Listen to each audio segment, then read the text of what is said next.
Sir ఎట్లా ఉంది sir ఏపీలో? గత ప్రభుత్వంగా అంటే ఇప్పుడు రోడ్లు పడలేదు. కొంచెం నర్సీపట్నం ఏరియాలోనే కొంచెం రోడ్లు ఇంక పడాలి. శ్రీకాకుళం జిల్లా 50% కవర్ అయిపోయింది. గతంలో ఎట్లా ఉండేది అంటారు రోడ్? గతంలో చాలా ఘోరంగా ఉండేది.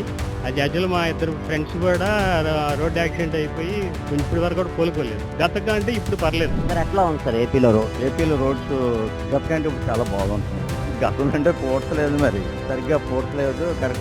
కరెక్ట్ టైంకి ఇలాగే అంటే యాక్సిడెంట్ ఎక్కువ అయిపోతుండే. ఇప్పుడు అన్ని క్లియర్ చేసి అన్ని కూడా మామూలుగా చేస్తున్నది. ప్రజలందరికీ ఉపయోగం కాబట్టి చాలా సక్రంగా బాగుంది. సార్ ఎట్లా ఉంది సార్ ఏపీలో రోడ్? రోడ్స్ బాగానే ఉన్నాయి, ప్యాచ్ వర్క్ చేశారు. గిరిజన ప్రాంతాల్లో మాత్రం రోడ్స్ బాగలేవు. వాళ్ళు డోరీల మీద తీసుకెళ్ళి వస్తుంది. గిరిజన ప్రాంతాలు అభివృద్ధి చేయాలి. దూర ప్రాంతాల్లో ఎలాగున్నా పర్వాలేదు, వెళ్ళగలరు, కన్వీనియన్స్ ఉంటుంది. గిరిజన ప్రాంతాలు కన్వీనియన్స్ ఉంటుంది, రోడ్డు ఉంటుంది. రోడ్డు ఫెసిలిటీ బస్సు అనేది అవుతుంది. వాళ్ళకి వైద్యం అన్ని అందుబాటులో ఉండడానికి అవకాశం ఉంటుంది.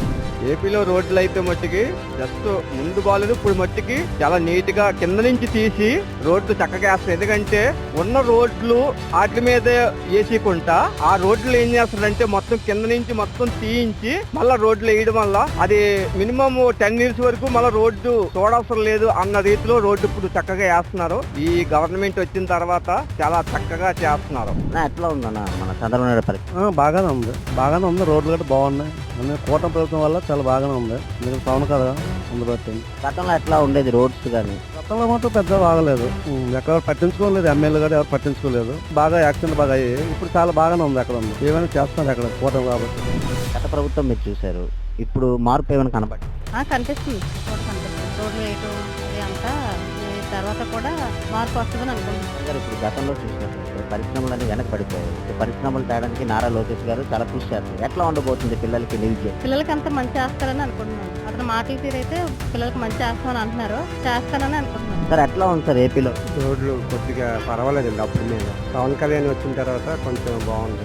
గతంలో ఎట్లా ఉండేది అంటారు రోడ్? గతంలో ఎక్కువ లేదండి, కొద్దిగా ఇబ్బంది పడేవారు. ఇప్పుడు కొద్దిగా పర్వాలేదు సార్. ఇప్పుడు పరిశ్రమలు తేడానికి నారా లోకేష్ గారు కృషి చేస్తున్నారు. ఎట్లా ఉండబోతుంది పిల్లలకి నిరుద్యోగం? ఇప్పుడు ఐటీఐ తెచ్చారు కదా చంద్రబాబు. ఇప్పుడు నారా లోకేష్ కూడా దాని గురించి ఇది బాగా చేస్తారని నేను ఆశిస్తాను. గతంలో చూసినట్లయితే పరిశ్రమలన్నీ వెనక పడిపోయాయి. ఇప్పుడు లోకేష్ గారు తేడానికి చాలా కృషి చేస్తున్నారు. నిరుద్యోగులకు ఎట్లా ఉపయోగపడుతుంది? నిరుద్యోగులకు కూడా ఉపయోగపడుతుందండి.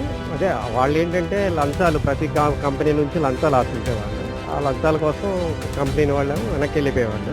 ఇప్పుడు మాత్రం అలా ఆ పరిస్థితి లేదు. లోకేష్ గారు బాగా పనిచేస్తున్నారు. నిరుద్యోగులకైతే ఫ్యూచర్ బాగానే ఉంటుంది మా నమ్మకం.